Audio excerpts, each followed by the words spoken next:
말씀 나누겠습니다. 비유 11번째 시간입니다. 금식, 새옷, 새부대, 묵은 것, 그리고 찢어짐. 부제는 신랑을 빼앗긴 자여 금식하라입니다. 누가복음 5장 27절에서 39절까지의 말씀 함께 봉독하시죠. 그 후에 나가사 레위라 하는 세리가 세관에 앉은 것을 보시고 나를 쫓으라 하시니 저가 모든 것을 버리고 일어나 쫓으니라. 레위가 예수를 위하여 자기 집에서 큰 잔치를 하니 세리와 다른 사람이 많이 함께 앉았는지라. 바리새인과 저희 서기관들이 그 제자들을 비방하여 가로되 너희가 어찌하여 세리와 죄인과 함께 먹고 마시느냐. 예수께서 대답하여 가라사대 건강한 자에게는 의원이 쓸데없고 병든 자에게라야 쓸데있나니 내가 의인을 부르러 온 것이 아니요 죄인을 불러 회개시키러 왔노라.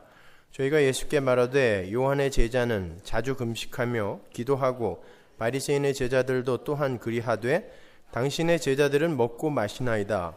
예수께서 저희에게 이르시되 혼인집 손님들이 신랑과 함께 있을 때에 너희가 그 손님으로 금식하게 할 수 있느뇨? 그러나 그날에 이르러 저희가 신랑을 빼앗기리니 그날에는 금식할 것이니라. 또 비유하여 이르시되 새 옷에서 한 조각을 찢어 낡은 옷에 붙이는 자가 없나니 만일 그렇게 하면 새 옷을 찢을 뿐이요 또 새 옷에서 찢은 조각이 낡은 것에 합하지 아니하리라. 새 포도주를 낡은 가죽 부대에 넣는 자가 없나니 만일 그렇게 하면 새 포도주가 부대를 터뜨려 포도주가 쏟아지고 부대도 버리게 되리라. 새 포도주는 새 부대에 넣어야 할 것이니라. 묵은 포도주를 마시고 새 것을 원하는 자가 없나니 이는 묵은 것이 좋다 함이니라. 아멘. 묵은 것이 좋습니까? 전 잘 몰라서 오늘도 조금 내용이 어려울지 몰라요, 여러분. 그러나 굉장히 중요한 겁니다. 그냥 여러분이 알고 있는 새술, 새부대, 헌옷, 생배 이런 것 그런 것 가지고 여러분이 그냥 도덕적으로 윤리적으로 혹은 여러분이 알고 있는 상식적으로 그렇게 이해할 수 있는 내용이 아니에요. 그러니까 잘 들어보세요. 사람의 집중력이 최대한 맥시멈 25분이라고 그러는데 그거는 성령이 간섭하지 않을 때 문제이고 성령이 개입을 하시면 1시간이건 1시간 반이건 집중할 수 있습니다. 그러니까 집중해서 잘 들어보세요. 오늘 우리가 함께 읽은 본문은 성경을 전혀 알지 못하는 이들도 자주 인용을 해다가 쓰는 아주 유명한 비유죠. 사람들은 묵은 해를 보내고 새해를 새로운 한 해를 시작할 때나 또는 구정권이 물러가고 새로운 정권이 들어섰을 때 혹은 신출내기의 선거 유세 등의 이 새술은 새 부대에라는 구호를 자주 인용해다가 쓰곤 하죠. 전혀 잘못된 인용은 아니지만 예수님께서 말씀하신 새술과 새부대, 생배 조각, 새 옷과 헌옷의 비유는 그보다 훨씬 웅숭 깊은 십자가 복음을 이야기하고 있는 비유예요. 오늘도 다루어야 할 내용이 많기 때문에 거두절미하고 성경 본문으로 들어가도록 하겠습니다. 먼저 이 에피소드에 등장하는 등장인물이 누구인가부터 살펴봐야 돼요. 오늘 본문에 보시면 예수님의 제자인 세리, 레위가 등장하죠. 레위는 여러분이 아시다시피 마태예요. 레위의 집에 들어가셔서 마태의 집에 들어가셔서 식사를 하시는 예수님과 제자들이 나와요. 그리고 예수님과 제자들을 비방하는 바리새인들과 서기관들이 나옵니다. 그런데 같은 비유가 적혀있는 마태복음으로 가면 비방하는 무리가 바리새인들과 서기관들이 아닌 세례 요한의 제자들이라고 나와요. 마태복음으로 가볼까요? 9장 14절. 그때 요한의 제자들이 예수께 나와 가로되 우리와 바리새인들은 금식하는데 어찌하여 당신의 제자들은 금식하지 아니하나이까. 세례 요한은 예수님 편 아닌가요? 근데 왜 예수님과 제자들을 세례 요한의 제자들이 이렇게 공개적으로 비방을 하고 나선 걸까요? 하나님은 지금 묵은 것을 좋아하는 죄인들의 속성을, 보편적인 속성을 폭로하고 계시는 거예요. 거기에선 세례 요한의 제자들일지라도 자유로울 수가 없더라라는 걸 보여주는 거죠. 심지어 세례 요한까지도 감옥에 갇혀 있는 자신의 처지를 보면서 오실 그이가 당신이 맞습니까? 라고 그렇게 물어봤을 정도로 사람들이 그 구약에서 묵은 것을 좋아하는 그 속성에서 자유로울 수가 없다라는 걸 보여주는 거예요. 구약의 마지막 선지자였던 세례 요한은 구약적 세계관에서 자유롭지 못했다는 걸 보여주는 거죠. 지금 문제가 되고 있는 게 뭡니까, 여러분? 금식이죠. 그죠? 왜 우리는 금식일에 금식하는데 너희는 먹고 마시느냐? 그것도 세리의 집에서, 이런 뜻이에요. 그러니까 여러분도 아시다시피 바리새인들과 서기관들은 율법에 목숨을 건 사람들이었어요. 율법에는 1년에 단 한 번 대속죄일에 금식을 하라라는 규례가 기록이 되어 있어요. 레위기 23장에 보면 나오는데 율법에 금식하라라고 기록된 건 거기 한 군데예요. 딱 한 군데. 금식이라는 건요, 인간의 육신에 에너지 공급을 중단하는 거죠. 그건 곧 육의 죽음을 상징하는 거예요. 잘 구별하고 계셔야 돼요. 금식이라는 건 육의 에너지를 차단함으로 해서 육의 죽음을 상징하는 거예요. 따라서 금식이라는 것은 인간이 자신들의 그 처음 자리, 즉 그 죽은 흙의 자리, 처음 자리라는 건 인간이 어디에서 탄생이 되었는가를 이야기하는 거예요. 어디에서 왔죠, 우리가? 티끌, 죽은 흙이 살아있었던 거 아니에요. 죽었었단 말입니다. 그래서 죽은 흙이에요. 그 처음 자리, 죽은 흙의 자리를 직시하고 수긍하는, 쉬운 말로 인간 존재의 무력함과 불가능함을 스스로 인정을 하고 나는 죽은 자입니다 라는 고백을 하는 행위가 금식이에요. 그래서 곡기를 끊어버리고 나는 이렇게 하나님의 생명력이 나에게서 거두어지면 죽은 자에 불과합니다 라는 걸 인정하는 거예요. 그게 금식입니다. 대속죄일의 금식은 그렇게 하나님의 죄사함의 은혜 앞에서 인간은 전혀 무력한 존재, 아무것도 할 수 없는 존재이고 무엇도 보탤 수 없는 존재라는, 인간은 죽은 자에 불과하다는 것을 인정하고 하나님의 그 대속의 은혜를 꼭 붙드는 순종과 자기 부인의 행위로 요구된 거였단 말이에요. 대속죄일은 이스라엘 전체의 죄가 속해지는 날인데, 그렇게 죄가 속해지는 데에는 인간 측에서 내놓을 게 아무것도 없다라는 걸 가르쳐주기 위해 굶어라, 니네는 죽은 자다라는 것을 인정하게 한 거란 말이죠. 그게 금식이에요. 아시겠어요? 그러니까 여러분이 여러분의 무슨 소원을 이루기 위해 땡깡 부리려고 자해하는 금식, 이런 건 성경에 없어요. 그건 인간이 만들어낸 거예요. 전혀 없습니다. 그러니까 함부로 밥 굶고 그러지 마세요. 잘 드세요. 괜히 헛거보지 마시고. 그런 구약의 금식에 관한 내용을 조금 더 자세하게 공부하고 싶으신 분들은 창세기 44장 강해 이유 있는 모함이라는 설교를 참조하세요. 거기에 제가 자세히 설명해 놨으니까. 근데 인간들이 기특하게도 1년에 한 번만 하면 금식을 계속 자기들 스스로 늘려갔어요. 스가랴서에 보면 이스라엘이 성령으로 4월과 5월, 7월과 10월에 자기들 스스로 각각 어떤 날을 정해서 금식을 해왔다라는 사실이 기록이 되어 있어요.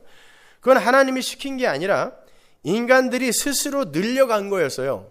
그게 계속 늘어나다가 바리새인들과 서기관들을 비롯한 유대인들, 심지어 구약의 마지막 선지자인 세례 요한의 제자들까지도 매주 월요일과 목요일, 일주일에 2번씩 금식을 했어요.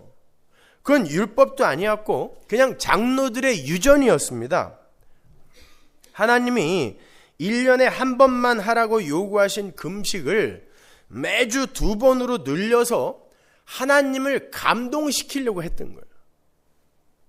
문제는 그들이 금식을 통해서 자신들의 불가능함과 무력함을 인정하고 하나님의 은혜의 필연성을 깨달은 게 아니라 그것으로 자신들의 경건함을 자랑하고 과시했고 이방인들과의 구별됨을 구별됨과 그 차이성을 드러내려 한 거예요.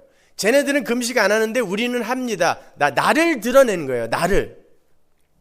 그것은 밥을 굶기는 굶는데 하나님이 의도하신 금식과는 완전히 반대 방향, 대척점에 있는 그러한 자세로 금식을 한 거란 말입니다. 하나님은 그걸 전혀 인정하지 않아요. 오히려 그게 죄인 거예요. 그건요.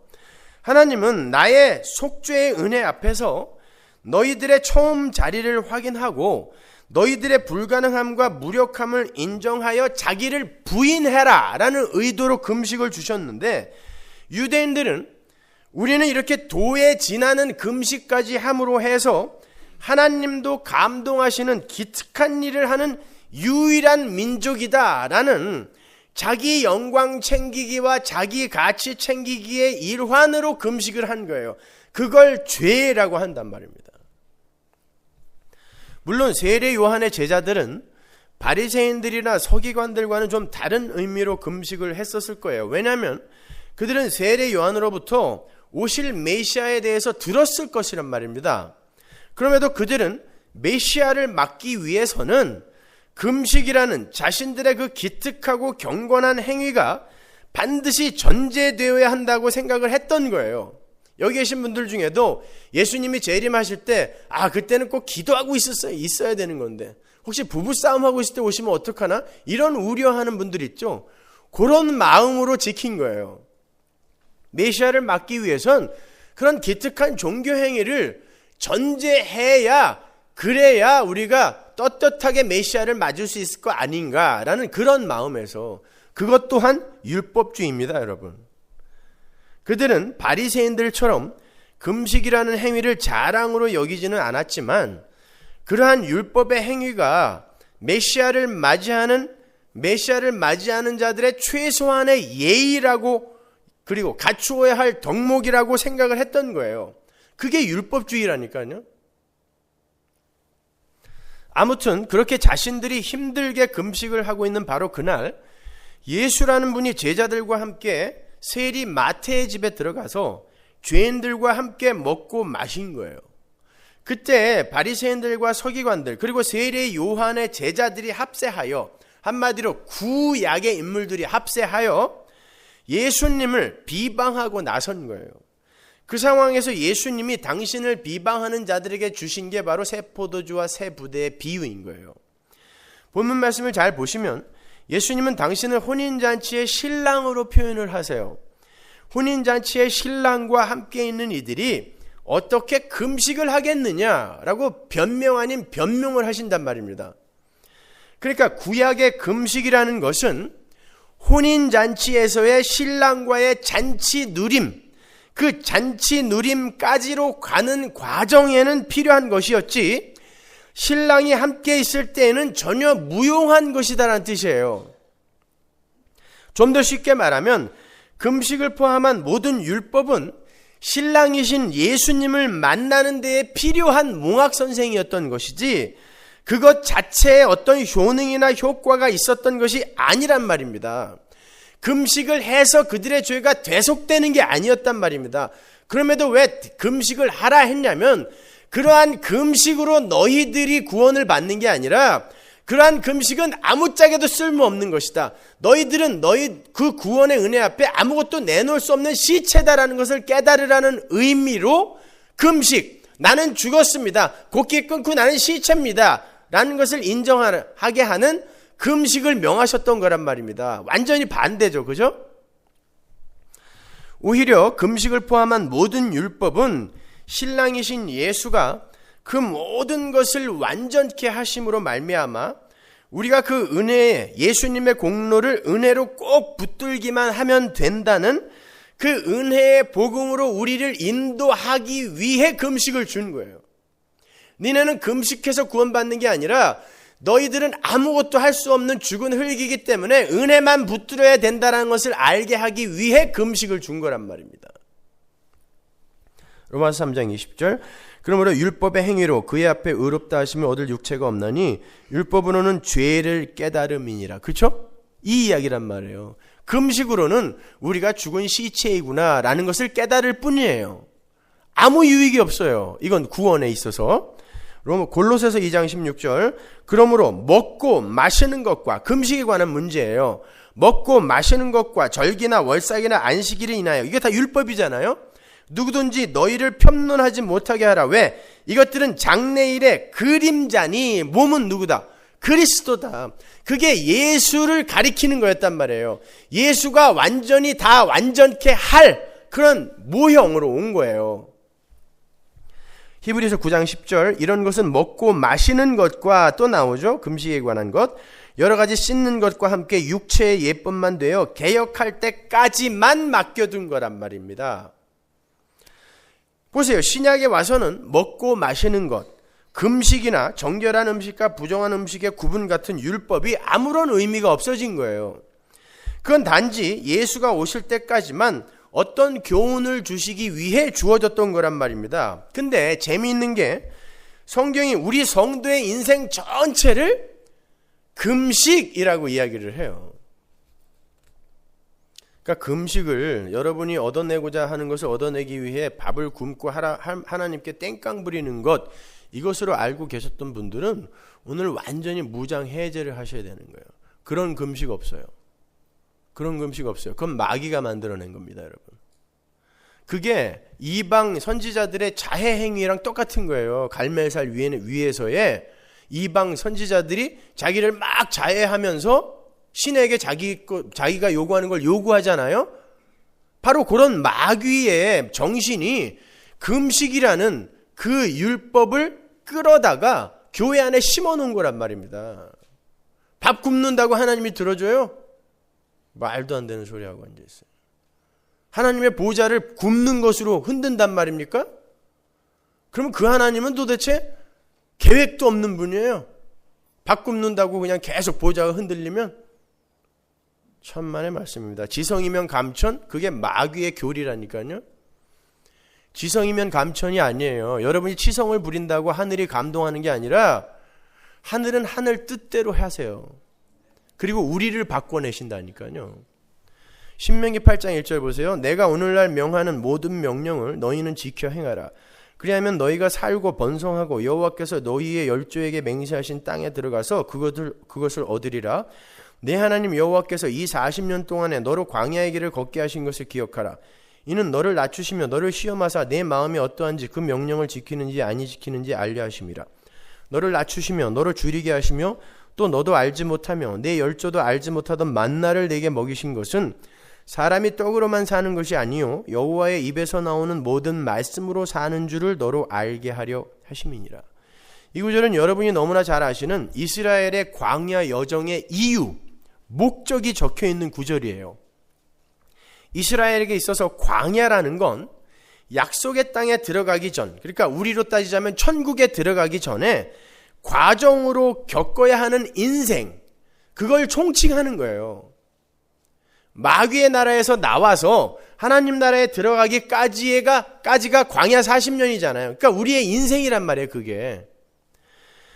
그걸 신앙생활이라고 명명을 해도 무방하죠. 그죠? 그래서 스데반은 그의 설교에서 이스라엘의 광야 생활을 가리켜 광야 교회라고 이야기한 거예요. 그 이스라엘의 광야의 삶이 바로 우리의 신앙생활의 모형이란 말입니다. 그렇게 우리가 하나님 나라에 들어가기까지 이 세상에서 살아내야 하는 인생 전체가 바로 광야인데, 그런데 이 구절 속에 이스라엘의 광야 인생의 이유와 목적이 한마디로 요약이 되어 있죠. 뭐예요? 낮추시고 시험하시고 줄이게 하시는 거예요. 낮추시고 시험하시고 줄이게 하시기 위해 광야를 걷게 하세요. 거기에서 낮추시고 시험하고 줄인다 쓰인 단어가 라이브 안나라는 단어거든요. 그게 금식이라는 단어예요. 우리의 인생이 금식이라는 거예요. 그러니까 우리의 인생은, 신앙생활은 낮추어지고 시험당하고 굶주려 아사하는 거예요. 뭐가? 옛사람이 아사하는 거예요. 옛사람에게 자꾸 세상의 힘으로 먹이를 주는 게 아니라 그걸 차단함으로 말미암아 옛사람을 굶겨 죽이는 것입니다. 그게 광야예요. 그래서 애굽에서 나온 60만 명이 광야에서 전부 굶어 죽는 거예요. 아사하는 거예요, 여러분. 그 이야기 하는 거예요. 그렇게 레위기 16장 29절로 가서 한번 확인해 보고 가죠. 너희는 영원히 이 규례를 지킬지니라. 7월 곧 그 달 10일에 너희는 스스로 괴롭게 하고, 이게 아나라는 단어거든요. 아무 일도 하지 말되 본토인이든지 너희 중에 우고하는 객이든지 그리하라. 이날에 너희를 위하여 속죄하여 너희로 정결케 하리니 너희 모든 죄에서 너희가 여호와 앞에 정결하리라. 이는 너희에게 큰 안식일인즉 너희는 스스로 괴롭게 할지니 영원히 지킬 규례라. 스스로 괴롭게 하다 두 번 반복해서 나오죠. 이게 대속죄일에 대한 규례예요. 그날 뭐 해야 된다고 그랬어요? 금식. 이게 금식이란 말입니다. 그러니까 우리의 인생 전체가 다 뭐라는 거예요? 금식인 거예요. 낮아지고 시험당하고 줄여 죽는 금식의 인생. 그걸 누가 살다 가셨어요? 예수가 살다 가신 거예요. 그리고 우리에게 그 금식의 인생을 전가시켜 줘버린 것입니다. 그래서 여러분은 모두 금식한 자가 된 거예요. 그러니까 금식 안 해도 돼요. 금식한 자가 된 거라니까요. 이해가 가세요, 여러분? 모든 율법은 그렇게 예수에 의해 종결됐어요. 완성됐어요. 안식일 11조 다 마찬가지예요, 여러분. 자, 그렇게 우리 성도의 전 인생이 요약이 되어서 하나님 앞에 바쳐지는 행위가 금식인 거예요. 아, 우리는 이렇게 아무것도 아니군요. 아무것도 할 게 없는 자군요. 그냥 하나님 앞에 무력한 죽은 흙이군요.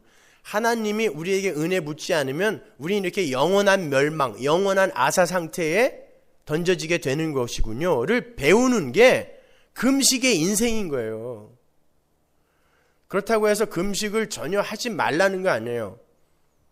바울과 바나바를 파송할 때 초대교회가 금식했단 말입니다. 그건 뭐예요?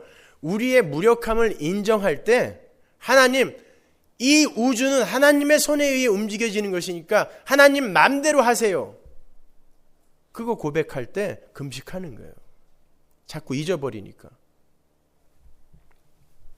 그렇게 선악과를 따먹고 선악 판단의 주체가 되어서 이 세상의 왕으로 살고 싶어 했던 옛사람이 금식의 삶으로 굶어 죽게 되면 그때부터 자기에게 쏟아부어지던 자기의 그 이기적 사랑이 하나님과 남에게로 나누어지게 되는 거예요. 그래서 우리는 굶어 죽어야 되는 거예요, 여러분. 아사해야 되는 거예요, 이 세상에서. 근데 조금 솔직해져 보자고요. 여러분은 지금 구원을 받으셨어요. 맞습니까? 따라서 여러분은 지금 하나님의 선택된 백성으로서 낮추시고 줄이시는 광야의 삶을 살고 계세요. 그죠? 한마디로 금식의 삶을 살고 있단 말이에요. 그런데 여러분의 그 금식의 삶 속에서 진짜 여러분의 옛사람이 줄여 죽고 있습니까? 아니면 줄여 죽기는커녕 여전히 시퍼렇게 살아서 세상의 떡을 향한 정욕과 탐심을 주체하지 못하는 삶을 살고 계신가요? 오늘날 교회가 하나님께 요구하는 게 뭐예요? 전부 떡 주세요, 떡 주세요죠. 성경은 너희들의 인생은 시험당하고 낮추어지고 줄여서 사람은 떡으로 사는 게 아니라 하나님의 말씀으로 사는 거구나를 배워야 하는 거라고 명확하게 정답을 적어주셨단 말이에요. 여기다가 신명기에다가. 근데 오늘날 교회는 전부 뭐 달라고 해요? 떡 주세요, 건강 주세요, 돈 주세요, 명예 주세요. 이거 하고 있잖아요. 그들이 교회가 맞아요? 천만의 말씀입니다. 그들은 성경을 잘못 알고 있는 거예요. 이사야서에서 그 금식을 하나님이 어떻게 표현하는지 한번 보세요. 이사야서 58장 4절. 보라, 너희가 금식하면서 다투며 싸우며 악한 주먹으로 치는도다. 다투며 싸우며 악한 주먹으로 친다라는 건 나만을 위해 산다라는 이야기예요. 그래서 다툼이 나오는 거잖아요. 그러니까 나의 유익을 위해서 금식하는 금식은 전부 가짜라는 거예요. 내가 뭘 얻어내기 위해서 나의 유익을 위해서 하는 금식은 전부 가짜라는 거예요. 너희의 오늘 금식하는 것은 너희 목소리로 상달케 하려 하는 것이 아니라 이것이 어찌 나의 기뻐하는 금식이 되겠으며 이것이 어찌 사람이 그 마음을 괴롭게 하는 날이 되겠느냐. 그 머리를 갈대같이 숙이고 굵은 배와 재를 펴는 것을 어찌 금식이라 하겠으며 여호와께 연락될 날이라 하겠느냐. 금식은 너희들은 무력한 존재이고 이 세상은 영원한 세상이 아니니까 하나님의 은혜를 의지해라 라는 의미로 준 건데, 금식을 하면서 지들이 원하는 걸 달라고 하니까 그걸 내가 기뻐하겠니? 라고 이야기하는 거예요. 그게 어찌 너희들을 괴롭게 하는 거냐? 그게 어찌 죽은 흙이라는 너희를 인정하는 거냐? 아니잖아. 더 살려달라는 거잖아 라고 이야기하시는 거예요. 나의 기뻐하는 금식은 흉악의 결박을 풀어주며 멍에의 줄을 끌어주며 압제당하는 자를 자유케 하며 모든 멍에를 꺾는 것이 아니겠느냐. 또 줄인 자에게 네 식물을 나눠주며 유리하는 빈민을 내 집에 들이며 벗은 자를 보면 입히며 또 내 고륙을 피하여 스스로 숨지 아니하는 것이 아니겠느냐. 그리하면 내 빛이 아침같이 비칠 것이며 내 치료가 급속할 것이며 내 의가 내 앞에 행하고 여호와의 영광이 내 뒤에 호위하리니. 하나님이 기뻐하시는 금식이 뭐예요? 자신을 스스로 괴롭게 하여 흉악의 결박을 풀어주고 멍에의 줄을 끌어주고 압제당하는 자를 자유케 하고 모든 멍에를 꺾는 거예요. 누가 하신 거예요? 예수가 하신 거예요. 아울러 줄이고 헐벗고 약한 자들을 내 것을 털어 섬기는 거. 이게 골로새서에 나오는, 빌립보서에 나오는 예수님의 비워짐 아닙니까? 그렇죠? 우리를 부욕해 하시기 위해 부요하신 자가 가난해지신 거란 말이에요. 이게 한마디로 자기를 위하고 자기를 사랑하는 삶에서 완전히 돌이켜서 자기 이외의 다른 존재들을 섬기고 사랑하는 삶, 자아가 비워지고 자아가 굶어 죽는 삶을 금식이라고 하는 거예요. 이게 하나님 나라의 삶의 원리예요. 근데 이게 우리의 삶 속에서 잘 안 나오잖아요. 아니 거의 안 나와요. 그럼 우리는 광야 교회의 금식의 삶을 못 살고 있는 것 아닙니까? 그 구절들을 잘 보세요. 하나님이 기뻐하시는 금식을 할 수 있는 자는 먼저 지금 상기한 능력을 소유하고 있는 자여야 돼요. 능력을 소유하고 있는 자여야 돼요. 그가 먼저 그 능력으로 하나님이 기뻐하시는 일을 행해야 하나님이 복을 주시고 능력을 더 붓고 호위를 하는 방식으로 설명이 되어 있단 말입니다. 이 세상에 그런 능력이 있는 사람이 어디 있어요? 성경에는 분명 의인은 없나니 하나도 없고 선을 행하는 자도 없다라고 명확하게 기록을 하고 있단 말이에요. 근데 과연 그 누구가 있어서 스스로를 괴롭게 함으로 압제당하는 자를 자유케 하고 모든 멍에를 꺾고 흉악의 결박을 풀어서 하나님으로부터 복을 받겠습니까? 누가 자기 스스로를 괴롭게 한다고 누가 어떤 이의 흉악을 결박을 어떻게 풀어줘요? 인간이 가능해요? 히브리서의 논리로 따지면은 안 되잖아요. 인간은 인간을 풀어낼 수가 없어요. 그보다 더 나은 존재가 풀을 수 있어요. 그러니까 이 금식은 예수밖에 못하는 거예요. 예수님의 공생애와 예수님의 십자가가 바로 이사야서에서 이야기하는 이 하나님이 원하는 금식을 해낸 삶이란 말입니다. 그 삶이 우리에게 거저 전가가 된 거예요. 그래서 우리는 금식한 자가 된 거라니까요. 여러분, 예수님께서 공생애를 시작하시면서 제일 먼저 한 게 뭐예요? 40일 금식이에요. 40일은 40년 광야 인생의 비유예요. 상징이에요. 거기에서 예수님이 어떤 정답을 내렸죠? 낮추어지고 시험당하고 줄인 자리에서, 신명기 8장의 그 자리에서 예수님이 하나님이 주신 답안지에다가 뭐라고 쓰셨어요? 사람이 떡으로만 사는 게 아니라 하나님의 말씀으로 사는 거라고 정답 적으셨잖아요. 그 정답은 예수밖에 못 적는단 말입니다. 그게 금식이라면서요. 그러니까 그 금식의 삶은 예수만이 살 수 있는 거예요. 그 40일 금식은 예수님의 전 생애의 요약이란 말입니다. 그래서 공생애 시작할 때 40일 금식을 한 거예요. 그리고 시험을 당하신 거예요. 주림을 당하신 거란 말입니다. 낮추어진 거예요. 이해가 가세요? 그 삶이 우리의 삶으로 주어진 것이고, 그리고 우리의 인생 속에서 금식의 삶으로 또 나타나는 거예요. 그래서 예수가 공생에 살기 전에 40일 금식을 하시고 시험을 당하시면서 정답을 제출하신 것입니다. 그게 우리의 인생이 된 거예요. 이렇게 신명기 8장에 광야 인생의 목적인 금식을 예수께서 온전히 성취하시고 그 금식의 삶을 우리에게 전가시켜 주셨어요. 우리 성도는 바로 그 예수의 금식을 내 것으로 거저받아서 금식을 한 자로 사는 거예요. 그래서 신약의 성도들은 또 다른 금식이 필요 없는 자들이 된 거예요. 그게 새 술, 새 부대, 새 옷인 거예요. 그런데 그 새 옷과 새 술을 내어놓고 있는 예수 앞에 와서 니들 왜 금식 안 해? 라고 헌 옷과 헌 부대를 들이미는 거예요.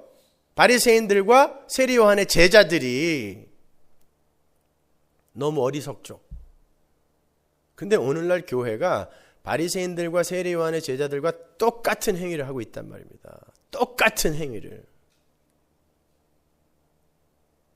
그게 문제인 거예요. 그러면 그 새 술과 새 옷을 받은 그 주인공들이 첫 번째 1차적으로 누려야 할 게 뭐예요? 우린 이제 우리 신랑이신 예수님의 덕분에 더 이상 줄이지 않아도 금식을 하지 않아도 되는 것이구나 하고 혼인잔치를 즐기는 거예요. 그게 하나님을 즐거워하는 거예요. 소요리 문답 1번의 정답. 인생의 목적, 하나님을 영화롭게 하고 하나님을 즐기는 거예요. 그분을 즐기는 거예요. 인생을 즐기는 게 아니라. 은혜를 누리시란 말이에요. 감격을 하시란 말이에요. 그리고 감사하시란 말이에요. 그리고는 그 신랑이신 예수님의 은혜가 얼마나 크고 깊은 것인지를 배우기 위해 하나님이 우리에게 인생을 허락하시는데, 우리의 인생 속에서 연일 실패되어지는 그 금식의 삶, 절대 줄여 죽지 않고 있는 나의 옛사람을 바라보게 하시고, 또 조금도 낮아지는 것 같지 않은 나의 옛사람을 경험하면서 왜 우리가 예수님의 그 금식을 거저 받아야만 하는지, 왜 우리는 스스로 금식을 할 수 없는 자인지를 배우는 거예요. 신앙생활 동안에. 그게 여러분의 인생입니다, 여러분. 그때 우리는 면목 없이, 자꾸 면목 없이 예수님의 바지끄레기만 붙드는 거예요. 예수님 없으면 어떻게 할 뻔했어요. 그게 복음입니다. 굿뉴스 아니에요, 그게.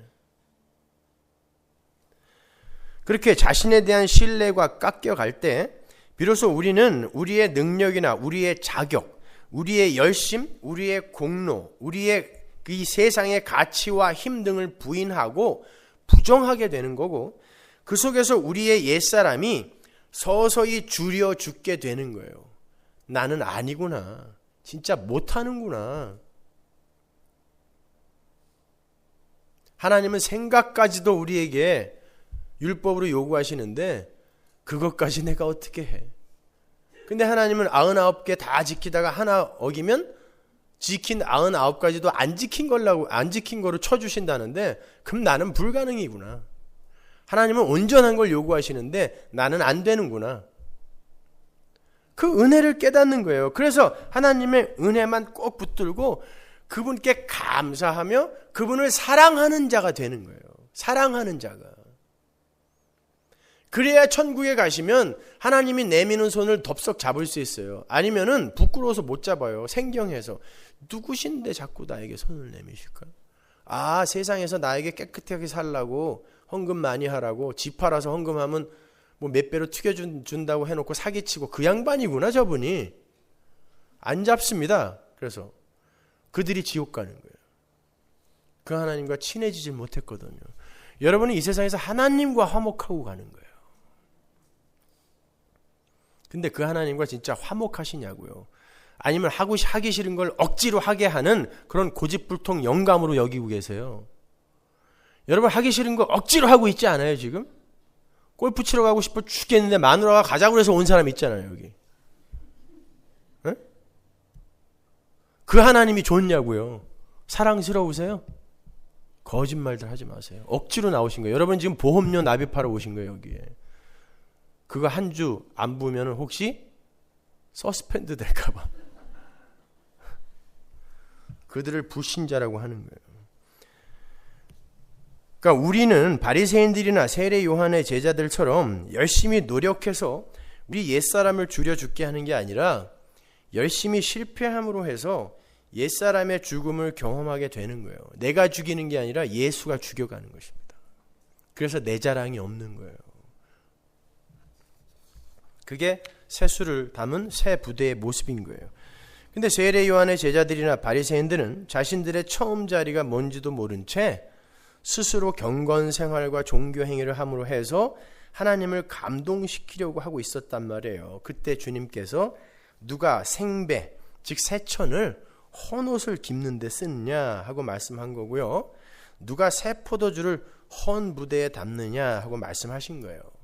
새 포도주, 새 옷은 예수님의 십자가로 말미암게 되는 은혜의 복음, 하나님 나라의 그 도래, 거저 주어지는 하나님 나라의 도래를 말하는 거예요. 신약 시대는 예수님의 은혜로 창조가 되고 예수님의 은혜로 경륜이 되어야 된단 말이에요.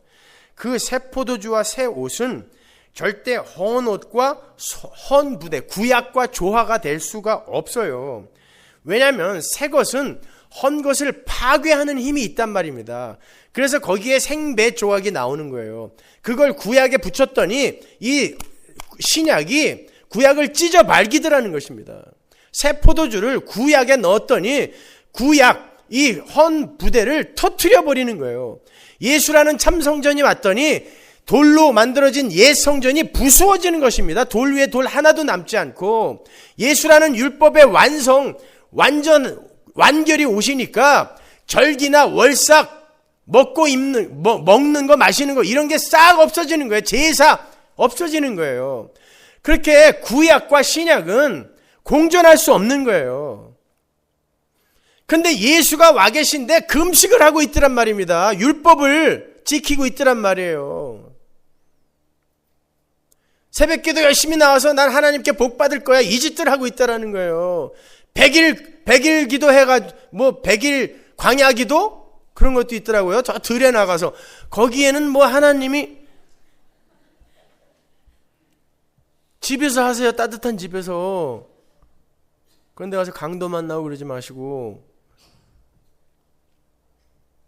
그렇게 뭔가 내가 특별한 걸 해서 하나님께 특별한 존재로 인식을 받으려고 하는 게 마귀예요. 그게 죄라니까요, 여러분. 은혜를 모르는 거예요, 그게. 하나님이 어떤 분이신지를 아시라니까요. 그걸 배우는 거예요, 서문화 교회에서는요. 하나님을 배우시란 말입니다, 여러분. 근데 하나님의 백성이라고 하는 교회가 하나님의 은혜를 안다고 하면서도 자꾸 자신의 행위를 의지하고 자신의 공로를 앞세워서 잘난 척들을 하고 있어요. 선한 행실과 도에 지나는 헌신으로 개인과 교회의 명성을 높이고자 해요. 사회개혁하자, 사회를 정화하자. 근데 그들이 하는 설교에 예수가 없어요. 아세요? 그런 급진 개혁 세력들의 설교를 잘 들어보세요. 좋은 도덕적, 윤리적 교훈은 많은데 예수가 없다니까요, 그 안에. 예수를 설명해 주는 사람 보셨어요? 이건 편집을 하겠지만 문익환 목사님이 여러분에게 예수 설명한 적 있어요? 까놓고 얘기해서. 없습니다. 그런데 사람들은 그분을 존경하는 거예요. 사회운동했거든요. 이게 통탄할 노릇인 것입니다.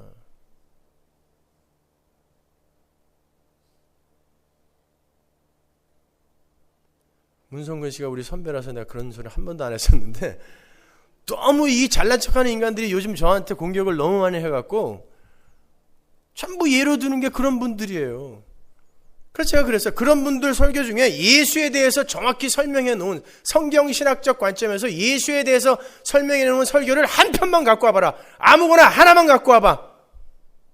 그럼 내가 인정해 주마. 그건 슈바이처나 도산안창호나 페스탈로치도 할 수 있는 설교 아니냐. 그 얘기를 왜 교회에서 들어야 되냐.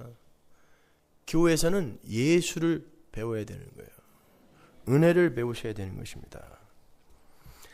다른 사람, 다른 교회 생각할 필요 없어요. 우리 자신을 한번 돌아보잔 말이에요. 여러분이 신앙생활을 하는 목적이 뭐예요? 정말 하나님 나라와 하나님의 영광을 위한 것입니까? 솔직히 거짓말들 하지 마세요. 천국 가시기 위해서 하는 거죠. 근데 그 천국은 여러분이 착한 일을 하면 보내주고 안 하면 안 보내주는 그런 곳이에요? 보세요. 우리도 똑같이 생각하고 있잖아요. 그러니까 제가 은혜에 대해서 설교를 하니까 그럼 우리는 아무것도 안 해야 된다는 말이에요? 안 해도 된단 말이에요? 이따위로 얘기하는 거예요. 왜? 그동안 자기는 하기 싫은 거 억지로 하고 있었는데 어떤 사람이 나타나서 그것이 천국 가는 조건이 아니다라고 하니까 그럼 아무것도 안 해도 되는 거예요? 요 질문하는 사람들이 그동안에 그걸 세례 요한의 제자들이나 바리새인들처럼 자기 의 챙기기, 자기 가치 챙기기로 하고 있었다는 뜻이에요. 그 안에서 하나님의 은혜를 깨달은 그 안에서 성령이 그 안에 사시는 예수가 그 삶을 살아낸 거라면 제가 무슨 걸림돌을 던지던 그 일은 지속되게 돼 있어요. 근데 제가 걸림돌 몇 개 던졌다고 그럼 안 해도 되는 거예요? 하기 싫었다는 얘기입니다. 그러면 그만두라는 거예요. 빨리. 그 짓해서 지옥 가지 말고. 그리고 은혜를 더 깊이 깨달으라는 거예요. 배우라는 거예요. 그래야 내 안에 있는 예수가 나온다니까요.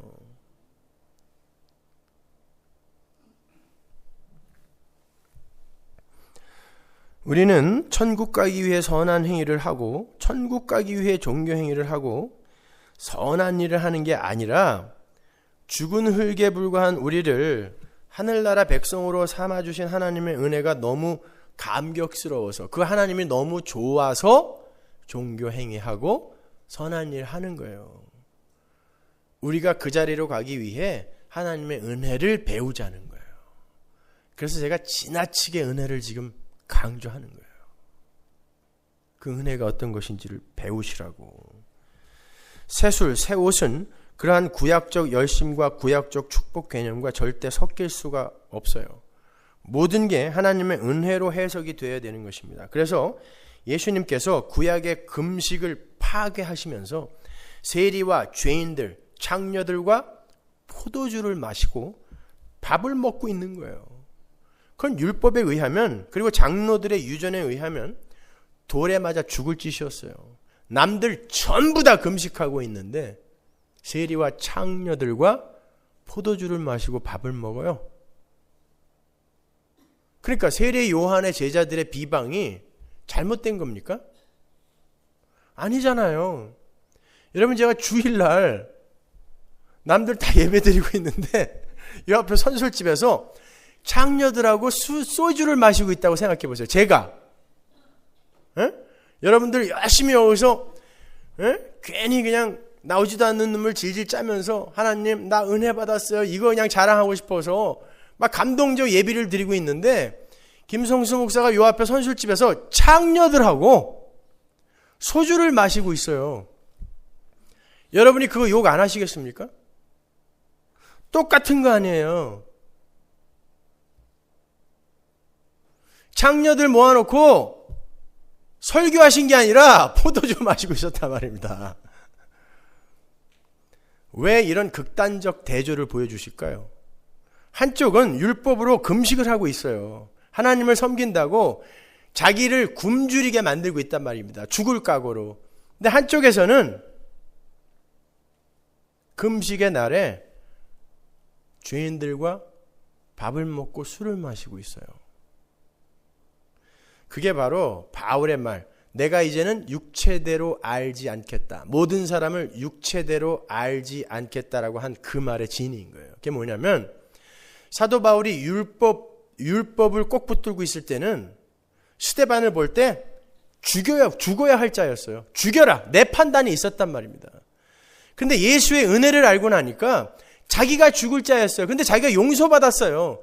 그러니까 누구도 내 육체의 세계관으로 판단하지 않겠다는 뜻이에요. 그래서 예수님이 극단적 대조를 하시는 거예요. 여기에서 금식을 하고 있는, 율법을 지키느라고 금식을 하고 있는 자들 앞에서 니들이 선악 갖다 먹고 선악 구조로 판단하는 그 판단으로 세상과 사람과 인간을, 그러니까 사건을 판단하지 말라고 말씀하시는 거예요. 그러니까 여러분, 이 세상에 나타나는 것으로, 현상으로 어떤 걸 판단하려고 하시면 안 돼요. 그래서 일부러 하나님이 집단 학살하는 이들을 너 말 잘 들었어, 의로와 라고 이야기하신 것이고, 시아버지하고 간음한 여자를 의롭다라고 이야기한 거고, 거짓말한 자를 순종했구나 라고 이야기해 주는 거예요. 그건 인간의 선악 구조로 절대 선한 게 아니잖아요. 의로운 게 아니잖아요. 그러나 그건 우리가 판단할 게 아니라 하나님의 그 구속사 안에서 그게 어떻게 쓰이느냐에 따라 선이고 악이 될 수 있는 거란 말입니다.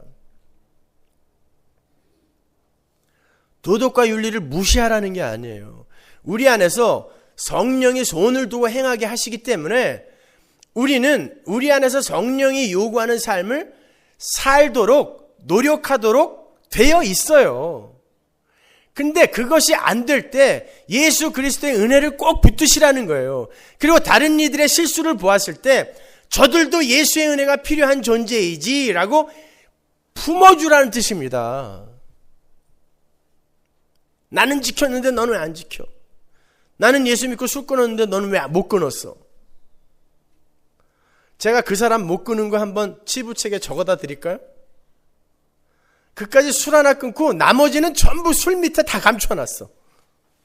그까지 담배 하나 끊고 자기가 못 끊은 더 더러운 건 그 안에 다 감춰놨어요. 그리고 나는 했대요. 순사이꾼들. 인간은 그렇게 판단할 존재가 아닙니다. 그까짓 게 뭐 그렇게 대단해요, 여러분. 우리는 그런 죽은 흙의 자리에서 하나님의 은혜 붙드는 그러한 빈 그릇으로 성숙되어져 가는 거예요. 근데 주님께서 너희가 금식을 해야 할 날이 온다라고 이야기를 하시죠. 이게 중요한 거예요. 그때는 신랑을 빼앗겼을 때다 그러죠. 신랑을 빼앗기는 날은 예수님께서 십자가에서 죽으시는 날이에요. 예수님께서 십자가에서 죽으시는 날 그들은 금식을 하면서 내가 예수를 죽인 죄인입니다. 내가 죽은 흙입니다. 내가 죄인입니다. 내가 죄인 중에 괴수예요. 그런 자기 부인의 처음 자리로 가서 금식을 해야 된다라는 거예요. 그게 성도예요. 그런데 예수님이 십자가에서 죽으신 날 세상이 어떻게 했어요? 그날은 유월절이잖아요. 유대인의 명절입니다. 잔칫날이었어요. 세상이 금식했습니까? 잔치 벌였단 말입니다. 성도는 예수님을 빼앗겼을 때, 예수님의 십자가의 죽음을 인식했을 때, 맞닥뜨렸을 때 거기서 그 예수의 십자가에 자기를 같이 못 박는 거예요. 어떻게? 내가 예수 죽였습니다. 내가 예수 죽였습니다. 나 때문에 예수님 죽으셨습니다. 이게 자기 부인이고 금식의 삶인 거예요.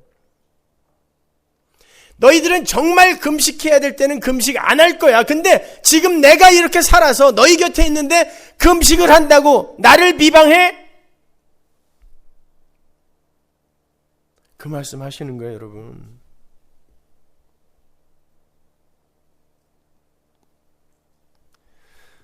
자기의 불가능함을 인정치 않는 세상의 죄악상, 그게 그렇게 무서운 거예요. 나의 가능성과 나의 노력과 나의 열심을 인정해 주지 않는 자가 죽었을 때 당연히 잔치 벌이죠. 나의 죄악상을 자꾸 폭로시키는 자가 죽었잖아요. 당연히 잔치 벌이죠. 왜 금식을 해요? 예수를 알지 못하는 이들이. 그렇게 아담 속의 인간들은 자기 챙기기의 달인들이에요. 그래서 오늘 본문이 너희들은 묵은 걸 좋아한다라고 이야기하는 거예요. 그게 구약입니다. 묵은 게 좋잖아요. 오래된 포도주가. 저는 몰라요. 약한 술은 즐겨하지 않았기 때문에 찝찝하게 그걸 왜 먹습니까? 묵은 포도주는 율법이에요. 그리고 이 세상의 가시적 힘으로 주어지는 세상적 축복, 그게 묵은 거예요. 구약 때는 하나님의 축복을 받은 이들이 다 잘 살잖아요. 그게 구약의 축복관이라니까요.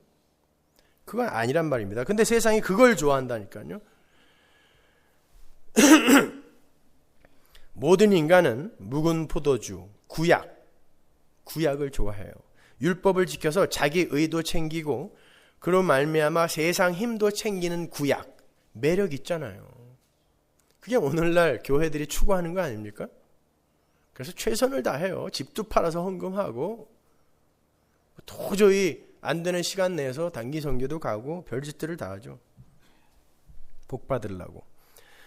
그러나 새 포도주를 좋아하는 인간은 하나도 없어요. 왜냐하면 새 포도주는 은혜잖아요. 인간의 모든 가능성과 힘을 다 부수며 들어오는 게 은혜예요. 왜? 인간에게 가능성이 있는데 왜 은혜가 필요해요? 은혜가 필요하다는 건 너희들 인간은 죽은 흙이다, 티끌이다, 개다, 돼지다, 벌레다 라고 공격하고 들어오는 거예요. 그게 은혜거든요. 그러니까 자존심이 상하죠. 그래서 인간들은 은혜의 새 포도주를 싫어하는 거예요. 그리고 새 포도주가 약속하는 건 가시적으로 나타나지도 않아요. 믿음의 눈으로만 볼 수 있는 영적 축복이기 때문에 새 포도주 좋아하는 사람 별로 없어요. 교회 안에서. 서머나 교회 안에도 별로 없어요. 그러니까 은혜의 새 포도주는 사람들에게 늘 홀대를 당하는 거예요. 그래서 예수를 믿는다고 하는 자들도 자꾸 자신들의 선한 행위로 자기의 평판이나 인기를 챙기려고 하고 세상의 힘을 얻어서 자랑스러운 자가 되려고 하는 거예요. 왜 돈을 많이 벌고 싶어요? 자랑스러운 자가 되고 싶어요. 왜 신앙생활을 열심히 해요? 하기 싫은 거 억지로 하는 거 있잖아요. 왜? 인기 있는 사람 되고 싶어서 그래요. 좋은 평판, 명망 얻고 싶어서 그래요. 그게 인본주의이며 죄란 말입니다. 그게. 그때 예수를 믿는다고 하면서도 그런 구약적 사고방식에 젖어 있는 이들에게 복음이 임하면 어떻게 된다고요? 새 포도주가 그들에게 임하면 어떻게 된다고요? 찢어 말긴다니까요. 그래서 여러분은 올바른 복음을 들으면 계속 찢어져야 돼요. 가슴이. 너무 아파요. 너무 아파요. 지난 금요일날 우리 새로 오신 집사님이 불현듯 추리닝만 입고 공부하고 있는데 저를 찾아오셔서 깜짝 놀래갖고 맞았더니 엉엉 우시면서 너무 아파요. 너무 아파요. 목사님. 너무 써요. 너무 써요. 나는 어떻게 해야 돼요? 통곡을 하시는데 말씀이 구약을 찢어 발기는구나. 모태신앙이거든요. 그럼에도 복음이 떨어지니까 그걸 찢어 발기는 거예요. 그게 하나님이 일을 하신다는 증거거든요.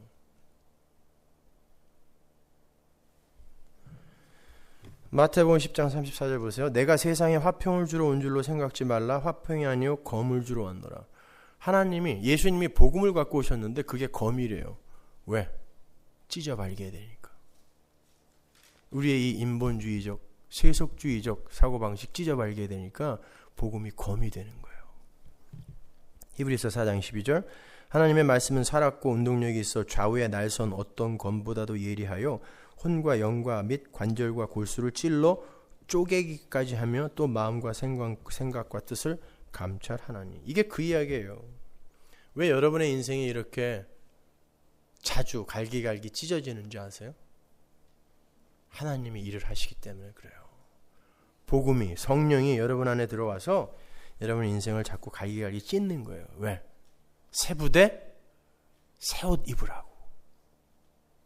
헌 부대 내가 찢어버릴 테니까 너 새 부대에다가 예수 담으라고. 여러분 새 부대 되려면 여러분 찢어지셔야 돼요. 그래서 우리의 인생이 이렇게 간혹 찢어지는 거예요. 성도는 신랑을 빼앗기는 날, 즉 예수님이 십자가를 지시는 날에 금식하는 자, 다른 말로 그 십자가에 동참하여 죽는 자, 금식이 육의 죽음이라 그랬잖아요. 죽는 자로 지어져 가는 거예요. 예수님은 죽었는데 그 십자가 붙들고 건강 내놔, 돈 내놔, 내 명예 내놔, 이런 악당들이 아니라 그 앞에서 그 은혜를 이해하고 죽는 거예요. 같이. 나 때문에 죽으셨군요. 내가 우리 예수님 죽였군요.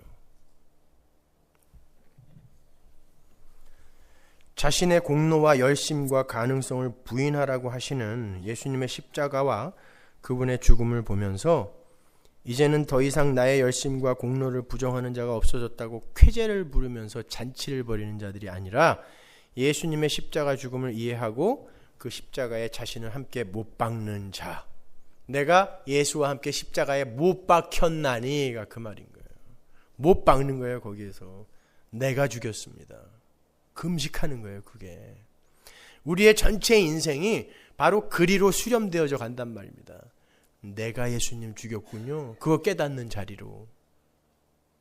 나의 처음 자리. 나는 죽은 흙이었어요. 하나님의 은혜가 아니면 그냥 이런 죽은 흙의 삶을 살 수밖에 없어요. 이거 깨닫는 자리. 그리고 가는 거예요. 하늘나라에. 근데 개뿔이나 하나님 나라에 대해서 배워본 적이 있어야지 그 나라를 가고 싶지. 배워본 적이 있어야 그 나라를 가고 싶죠. 그 나라가 있는지조차도 몰라요. 예배당에 앉아서. 기대도 하지 않아요. 있으면 가고 없으면 말고. 그러니까 전부 목적이 이 세상인 거예요. 여러분. 신랑의 사랑과 은혜에 감격해서 신랑의 사랑에 기꺼이 동참하는 자, 신랑의 그 죽음에 기꺼이 동참하는 자, 그를 신부, 성도라고 하는 것입니다.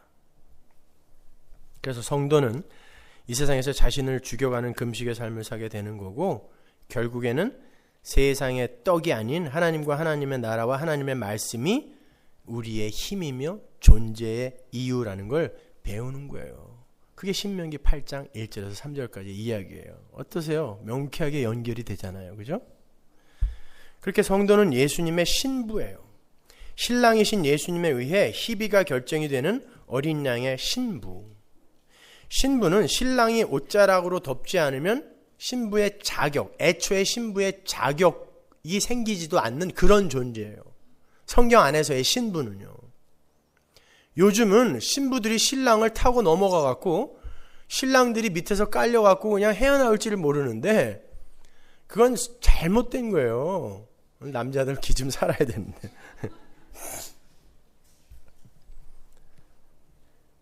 신부는 신랑에게 귀속되어져 있는 자예요. 성경적인 관점에서 볼 때요. 신부는 애초에 신랑의 몸에서 나온 존재란 말입니다. 그게 귀속이라는 개념이거든요. 그게 신랑이 금식을 하려면 금식해야 되는 거예요. 함께 죽어 그러면 죽어야 되는 거예요. 그게 금식이니까. 그 죽음에 동참해야 되는 거예요. 신랑이 죽으면 살 수가 없는 거예요. 가슴이 아파서. 저희 집사람이 맨날 하는 말, 당신 죽으면 난 따라 죽을 거야. 믿지도 않지만 그래야 되는 게 그게 신부예요. 성경적 관점의 신부. 근데 이 인류의 역사는 전부 아담 안에서 신랑의 역할을 하려고 하는 자들의 교만으로 점철이 되잖아요. 피조물의 자리를 벗어나서 자신이 하나님의 자리에 서려 하는 패역한 아담의 행적이 전 인류의 삶 속에서 그대로 반복되고 있어요. 드러나 있지 않습니까? 선악과를 따먹고 하나님처럼 되어보겠다라고 한 아담, 그가 지금 신랑 노릇하겠다라는 거거든요. 그리고 자기의 제사 행위가 무시당했다는 것을 이유로 동생을 때려 죽인 가인, 신랑 노릇하겠다라는 거예요. 노아의 때, 바벨탑의 시대, 사사시대, 선지자의 시대, 오늘날 뭐가 달라요? 모든 인류는 신랑에게 귀속되는 신부의 역할을 마다하고 저마다 지가 신랑이 되어서 자기를 우주의 중심에 두고 살아가는 거예요. 그래서 하나님은 예수 안에서 구원을 얻을 교회를 여자의 후손으로 만드시는 거예요. 아담 안에서 육의 상징인 남자를 기각시키고 육의 손길이 닿지 않는 여자를 통해 약속의 후손을 생산해내는 거예요. 창세기 3장 15절 원시복음 한번 보죠. 내가 너로 여자와 원수가 되게 하고 너의 후손도 여자의 후손과 원수가 되게 하리니 여자의 후손은 내 머리를 상하게 할 것이요 너는 그의 발꿈치를 상하게 할 것이니라 하시고, 마귀와 여자, 즉 하나님의 백성들을 마귀와 세상과 원수가 되게 하신다는 그런 하나님의 원시복음인데, 어떻게 여자인 교회가 마귀의 원수가 되어서 하나님의 구원에 들어가게 되는가 하면, 여자의 후손이 마귀의 머리를 밟음으로 성취가 된다는 거예요. 그러니까 여자가 구원을 얻기 위해서는, 여자는 교회입니다. 여자가 낳은 여인의 후손, 여자의 후손이 태어나야 돼요, 반드시. 그리고 그 여인의 후손이 여자를 사망에서 건지게 되는 거예요. 자, 여자가 여인의 후손을 낳는다라는 건 교회가 예수를 낳는다라는 요한계시록 5장의 이야기거든요. 여자가 아이를 낳잖아요. 철장을 든 아이, 시편 2편에 철장을 든 아이 예수니까. 여자가 아이를 낳는다는 건, 예수님, 나는 하나님의 은혜가 아니면 존재할 수도 없는 죽은 흙인데 어떻게 하면 좋아요? 하나님, 저에게 은혜를 베풀어 주셔야 돼요 라는 완전한 자기 부인이 예수의 필요성을 인정하는 거잖아요. 그게 바로 여자가 예수를 낳는 거예요. 이 자기가 죽은 흙에 불과하다는 것을 아는 이들 때문에 예수가 오신 거니까 여자의 후손을 낳는 거예요. 그 후손에 의해 교회, 여자가 구원을 받는 거예요. 그러니까 우리의 인생은 반드시 나는 여자입니다. 나는 신랑이 아닙니다. 나는 남자가 아닙니다. 나는 하나님에 의해, 신랑에 의해 귀속되어지고 끌려가야 하는 존재지, 죽은 흙으로 살아야 하는 존재지, 절대 저는 제 힘으로 하나님의 구원에 도달할 수 없습니다 라는 그 인생으로 나타나게 되어 있어요. 우리의 성도의 삶 속에서. 우리는 그렇게 해서 인생 동안에 예수를 낳게 되는 거예요. 그리고 결국은 그 예수를 낳고 그 예수의 은혜로, 그분이 세상을 밟아 문개무로 말미암아 그분의 은혜로 내가 하나님 나라를 사는 거예요. 그래서 하나님 나라에 가서는 예수의 은혜만 둥둥 뜨는 거예요. 다. 내가 한 건 아무것도 없어야 되는 거예요. 이 개념이 어려운 거거든요. 이게 성경 전반에 걸쳐서 아주 편만하게 퍼져 있어요. 그러니까 성도는 이 세상에서 여자의 역할로 살다가 가게 되는 거예요. 앞서 말씀드린 대로 여자는 약한 자의 상징이고 무력한 자의 상징이며 순종해야 하는 자의 상징인 거예요. 그래서 사도 바울이 이렇게 이야기를 한 거예요. 에베소서 5장 22절. 아내들이여 자기 남편에게 복종하기를 주께 하듯 하라. 이는 남편이 아내의 머리됨이 그리스도께서 교회의 머리됨과 같음이니 그가 친히 몸의 구주시니라. 그러나 교회가 그리스도에게 하듯 아내들도 범사에 그 남편에게 복종할지니라. 남편들은 아내 사랑하기를 그리스도께서 교회를 사랑하시고 위하여 자신을 주신 같이 하라. 그리고 이 마지막에 뭐라고 그랬어요? 사도 바울이. 내가 예수 그리스도와 교회에 대해서 이야기한 거야 라고 이야기하죠. 그러니까 여기서 여자, 아내는 누구를 이야기하는 거예요? 신부는. 단순히 남자와 여자, 성별을 이야기하는 게 아니라 하나님의 교회, 성도를 이야기하는 거예요. 25절 보면 그리스도께서 교회를 사랑하시고 위하여 자신을 주셨으니까 너희들은 어떻게 해야 되겠니? 그 은혜를 받아야 되는 거예요. 그 은혜를 받으려면 내가 그 은혜를 받아야 되는 존재이지 나는 뭘 해낼 수 있는 존재가 아니다라는 걸 인정해야 되는 거예요. 그게 복종인 것입니다. 이 이야기는 단순히 부부간의 이야기를 교훈하는 게 아니에요. 안 되잖아요. 뭐가 돼요 이게? 무슨 남편이 목숨을 걸고 아내를 사랑해요? 천만의 말씀. 아내가 예수를 사랑하듯 남편에게 순종합니까? 말도 안 되는 소리들 하고 있어요. 그러니까 꼭 우리 집 얘기하는 것 같아갖고 아니에요. 우리는 이렇게 살아요. 그 이야기 하는 게 아니라 예수 그리스도와 교회의 이야기를 하는 거예요. 여자야. 너희는 여자로 살아야 되는 거야. 이 땅에서. 그래서 교회 안에서 여자는 잠잠해라, 가르치지 말아라, 이런 페미니스트들이 들으면 펄쩍 뛸 이야기들이 성경에 기록되어 있는 거예요. 그건 단순히 여자는 열등한 존재니까 절대 교회 안에서 가르치지도 말아야 되고 말도 해서는 안 되고 그런 이야기가 아니라 교회의 이야기를 하고 있는 거예요. 교회는 여자로 살아야 된다는 걸 이야기하는 거예요. 그 교회의 이야기를 여자가, 그 위대한 여자가 진짜 남자에게 복종하면서 진짜 교회에서 잠잠하면서 그 교회의 역할을 살아내는 거예요. 그래서 여자가 위대한 것입니다. 남자는 못 살아요. 그래서 남자에게 그거 안 시킨 거예요. 여자야 한번 살아봐라. 남자들 가르쳐라 라고 이야기한 것입니다. 그러니까 그 역할대로 사시면 되는 거예요. 그것도 모르고 페미니스트들이 남녀 평등인데 성경에 이런 구절은 찢어버리자. 그럼 무식한 얘기 하는 거예요. 성경이 고작 그런 이야기를 하겠습니까? 남자는 이렇게 살아야 되고 여자는 이렇게 살아야 되고. 천국의 삶을 이야기하는 거예요. 성경은요. 이 세상에서 여러분이 어떻게 살아야 될지 그것에 대해서는 교훈하고 있지 않습니다. 디모데전서 2장 11절 보세요. 여자는 1절 순종함으로 종용히 배우라.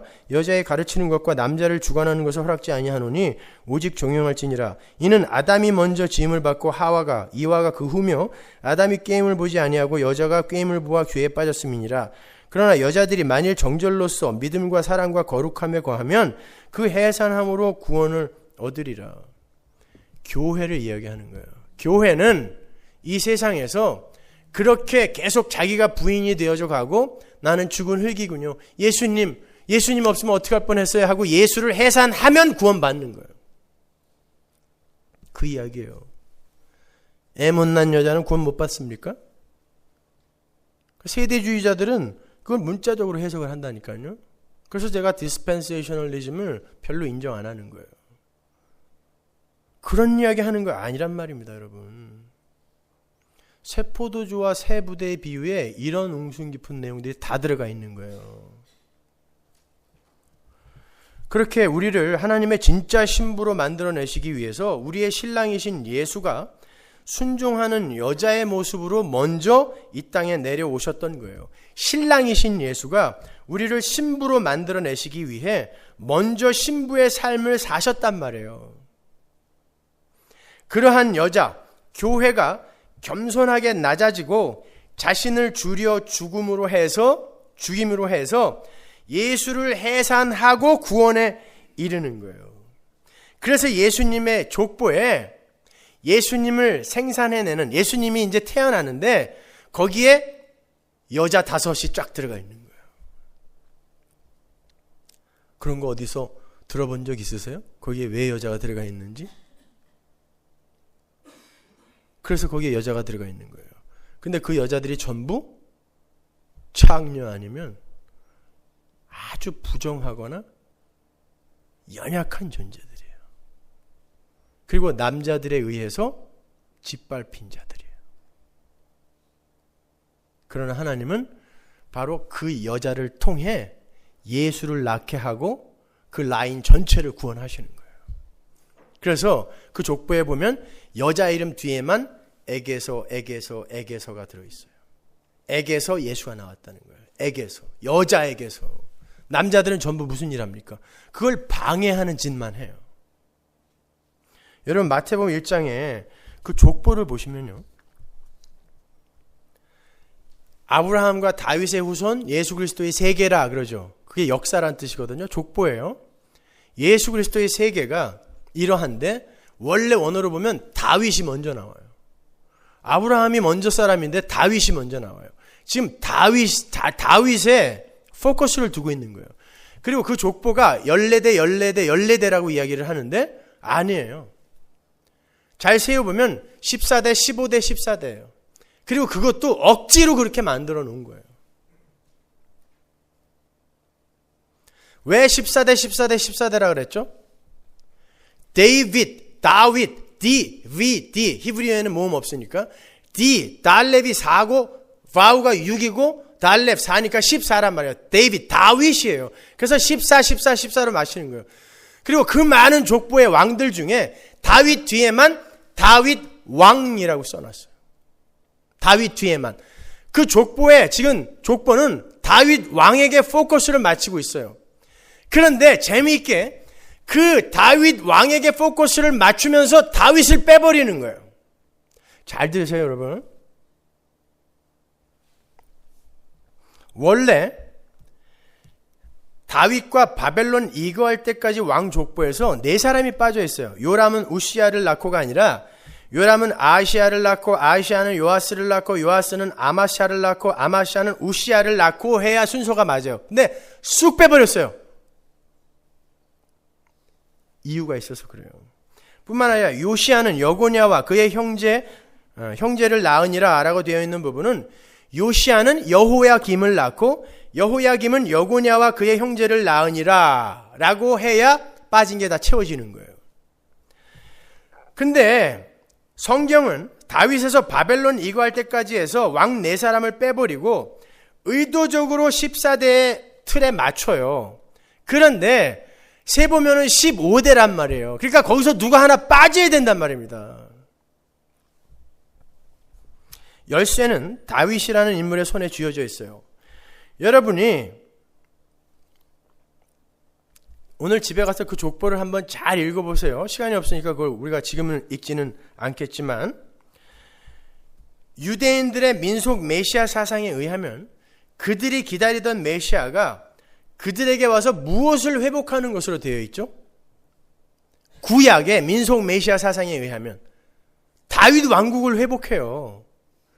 가장 찬란한 왕국이었잖아요. 그래서 그 다윗 왕국을 회복할 메시아, 다윗의 후손을 기다리는 거예요. 그러니까 다윗이라는 존재는 구약에 빠져있던 존재들에게는 자기들이 되고 싶어 하는, 그리고 자기들이 갖고 싶어 하는 것을 상징하는 구약의 인물들의 로망이에요. 다윗이. 그러죠? 그래서 다윗 하는 거예요. 유대인들이. 근데 다윗이라는 존재는 예수 그리스도를 상징했던 하나의 모형이었어요. 그 자체도 죄인이었단 말입니다. 그리고 예수를 설명하고 간 사람인데 유대인들은 그 다윗 왕국의 화려함과 다윗 왕의 권력을 메시아가 줄 거라고 생각했단 말이에요. 그러면 하나님은 이 땅에서 그거 아니다라는 걸 가르쳐 줘야 되잖아요. 그래서 예수님이 오셨는데 그 예수님이 너희는 그 예수님을 어떻게 생각하냐면 너희들이 바라는 그 왕국의 왕, 그리고 그 왕국의 왕이 가졌던, 다윗이 가졌던 권세를 쥐고 있는 그런 왕으로 생각하고 있는데, 마치 다윗처럼 생각하고 있는데 그럴까 하고 다윗에 초점을 맞춘 다음에 다윗을 확 빼버리는 거예요. 그러면 그 족보의 주인공이 누가 돼요? 다윗을 확 빼버리면 그가 상징하고 있던 예수가 되는 거예요. 그래서 14대, 15대, 14대로 맞춰놓고 굳이 실수한 것처럼 15대를 가운데 끼워 놓는 거예요. 여기서 누가 하나 빠진다라는 뜻입니다. 그건 지나친 추론이 아닌가라고 여러분이 생각할지 모르겠지만 제가 추론을 해서 설명한 적이 있어요? 없습니다, 여러분. 제가 설명해 드릴 테니까 마지막에 이게 그거 보세요. 집중 잘 되죠? 에? 누가 25분을 집중의 한계라 그래요? 이제 다 됐어요. 다 왔어요. 자, 하나님은 유대인들이 그렇게 오매불만 기다리던 다윗의 후손인 메시아의 족보에서 다윗 왕을 빼버림으로 해서 참 메시아 상을 다시 제시하는 거예요. 하나님의 백성은 다윗처럼 대단한 업적을 쌓거나 공로를 쌓아서 구원에 이르는 게 아니라, 다른 말로 신랑의 모습으로 구원에 들어가는 게 아니라 연약하고 보잘것없으며 신랑의 은혜가 아니면 존재가 불가능한 여자의 모습으로 들어가야 한다는 것을 보여주는 거예요. 그래서 예수님의 족보에 엉뚱한 여자 5이 등장하는 거예요. 남자들을 완전히 묵사발시켜버리는 거예요. 여자 5이. 다말은 여러분이 아시다시피 유다의 며느리죠. 첫 번째 여자예요. 하나님은 유다 지파의 후손으로 메시아를 보내실 것임을 야곱의 후손을 통해, 야곱의 유언을 통해서 이미 밝히셨어요. 근데 그 유다의 아들들이 차례로 죽어버렸단 말입니다. 남자들이 죽었어요. 유다는 시형제 결혼법에 의해서 막내를 다말의 남편으로 주었어야 했음에도 불구하고 아들을 위하는 마음에 하나님의 언약을 무시해버려요. 보세요. 남자는 하나님의 언약을 방해하는 자로 등장하고 약하디 약한 여자가 창녀의 자리로 내려가서 유다의 후손을 생산해내는 거예요. 그러지 않아도 되는데 여자가 창녀의 자리로 스스로를 낮추어 언약의 후손을 생산해내어버리는 거예요. 그녀가 예수님의 족보, 예수님의 세계에 입적이 되는 거예요. 그게 예수였고 그게 우리 성도의 삶이어야 된다는 것입니다. 안 그래도 될 뿐이 인간의 육신을 입고 그 순결하고 고결하고 크신 하나님이 인간의 육신을 입은 것 자체가 창녀가 된 거나 마찬가지예요. 다말이 된 거예요. 내려오셔서 우리를 건져내시는 거예요. 안 그래도 되는데 그게 여자의 자리란 말입니다. 하나님에게 순종하여 안 그래도 되는 그 자리로 예수님이 내려와 버리시는 신부의 자리를 먼저 살다 가시는 거예요. 그리고는 우리에게 그 자리로 오라는 거예요. 신부야, 신랑이 죽었으면 금식해야 되는 거야. 잔치 벌이는 게 아니라 금식해야 되는 거야. 함께 죽어야 되는 거야 라고 이야기하는 거예요. 유다가, 남자가 다말의 불륜을 알게 되자 어떻게 해요? 율법을 쥐고 율법으로 화형 선고를 내려요. 그게 남자예요. 그게 아담입니다. 그게 인간인 거예요. 선악과를 따먹고 선악의 판단을 자기가 쥐고 있는 거예요. 그리고는 하나님의 일을 하고 있는 어떤 여자를 전혀 창녀잖아, 죽여! 세례요한의 제자들이나 바리새인들 똑같이 이야기하는 거예요. 예수님이 창녀들하고 술 마셨다고 저놈 때려 죽이자. 신약은 그렇게 육적 관점으로 봐서는 안 된다라는 것입니다. 은혜 안에서 해석해야 된다라는 거예요.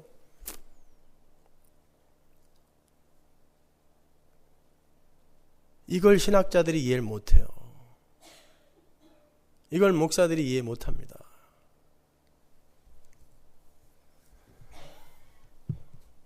신랑의 역할을 자처하고 나서는 악한 남자들, 그들은 스스로 창녀의 자리로 내려가서 자기를 가장 낮은 곳으로 밀어넣은 한 여자 신부에 의해 구원받아요. 유다가 바로 우리입니다. 나예요, 나.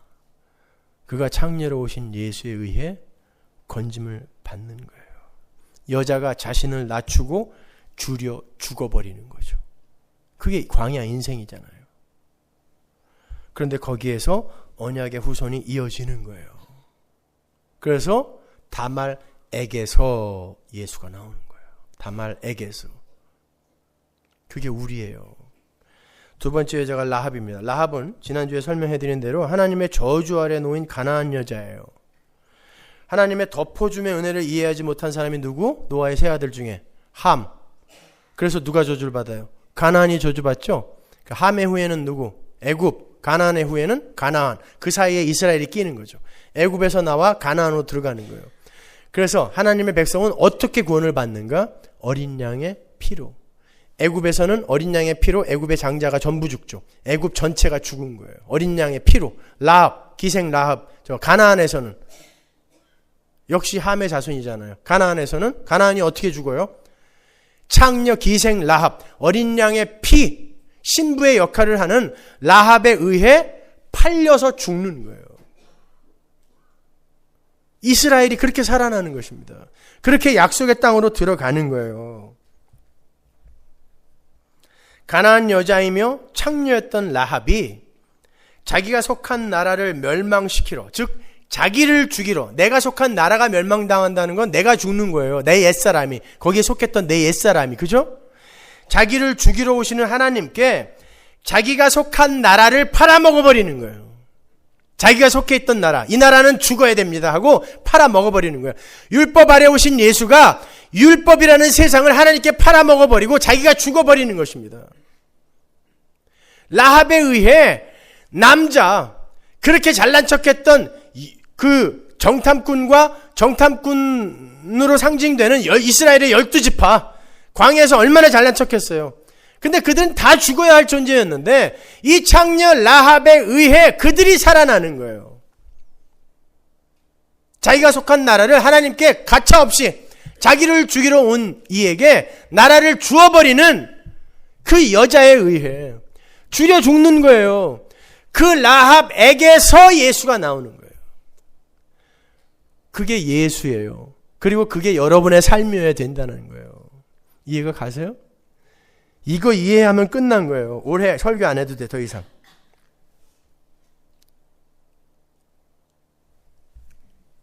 세 번째 여자는 룻이에요. 룻은 어디 여자죠?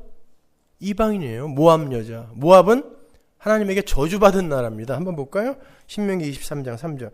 암몬 사람과 모압 사람은 여호와의 총회에 들어오지 못하리니 그들에게 속한 자는 10대뿐 아니라 영원히 여호와의 총회에 들어오지 못하리라. 완전히 저주받은 나라잖아요. 에? 모압 여자예요. 그런 저주받은 나라 모압 여자 룻이 기생 라합의 며느리가 되어서, 아주 콩가루 집안이에요. 라합의 며느리, 창녀 라합의 며느리가 되어서 다윗의 증조 할아버지를 낳는 거예요. 다윗의 할아버지 오벳을 낳는 거예요. 보아스가 증조 할아버지죠. 룻은 나오미의 며느리예요. 나오미의 남편 이름은 엘리멜렉. 나의 왕은 하나님이시다예요. 모든 종교인들이, 기독교인이라고 자처하는 이들이 그렇게 고백해요. 나의 왕은 하나님이시다. 바리새인도 그랬고 세례 요한의 제자들도 그랬습니다. 나의 왕은 하나님이시다. 남자가 그랬어요. 엘리멜렉, 나오미의 남편이. 그런데 이스라엘 땅에 기근이 일어나자 나의 왕은 하나님이시라고 이름까지 지은 놈이 모압 땅으로, 하나님이 저주하신 땅으로 금방 이사가요. 왜? 먹고 사는 일 때문에. 남자의 무력함이 드러나는 거예요. 폭로되는 거예요. 그때 하나님이 그 남자의 신앙 고백을 기각시켜버리는 것입니다. 죽여버려요. 아들 둘 다 죽여버려요. 남자, 신랑을 다 죽여버리는 것입니다.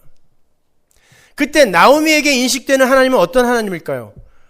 나를 괴롭게 하는 하나님, 나를 고통스럽게 하는 하나님이에요.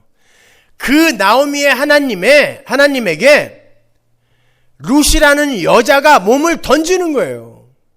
어떤 희망도 없어요. 그런데 그 나를 괴롭히는 여자, 나오미가 오죽하면 자기 이름을 마라라고 고쳤겠어요. 하나님이, 나는 하나님께 괴롭힘을 받는 여자다. 쓴물 마라. 근데 그 삶에 여자가 몸을 던져요. 남자가 사글이 다 죽었는데 여자 하나가 그 고난의 몸을 던짐으로 말미암아 후손이 생기는 거예요. 하나님의 은혜로. 하나님이 라합이라는 여자를 건져서 보아스라는 사람을 딱 준비시켜 놓고 또 다른 예수를 모형하고 있는 한 여자를 가입시켜 예수의 조상을 만들어내는 거예요. 전부 하나님이 하시는 거예요. 남자들은 전부 뭐 했어요? 다 방해만 했어요. 전혀 죽여라. 죽이면 안 되거든요. 죽이면 예수의 후손이 이어질 수가 없어요.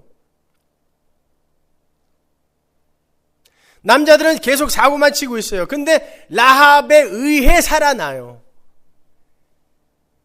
남자들은 전부 죽었어요. 잘난 척만 하다가. 나의 왕은 하나님이시다? 웃기지 말라 그러세요.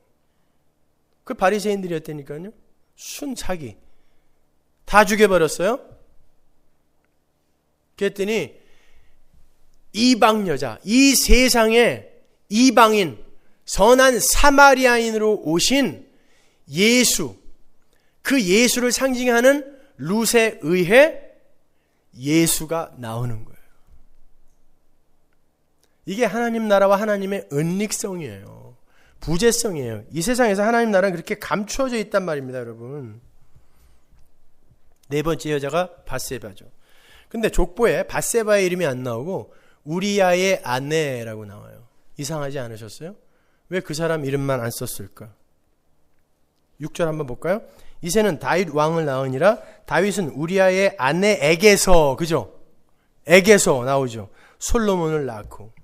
밧세바라는 여자가 우리아를 함의하고 있다는 뜻이에요, 이게. 그래서 우리아의 아내라고 표현을 한 거예요. 우리아가 굉장히 중요하다는 뜻이죠.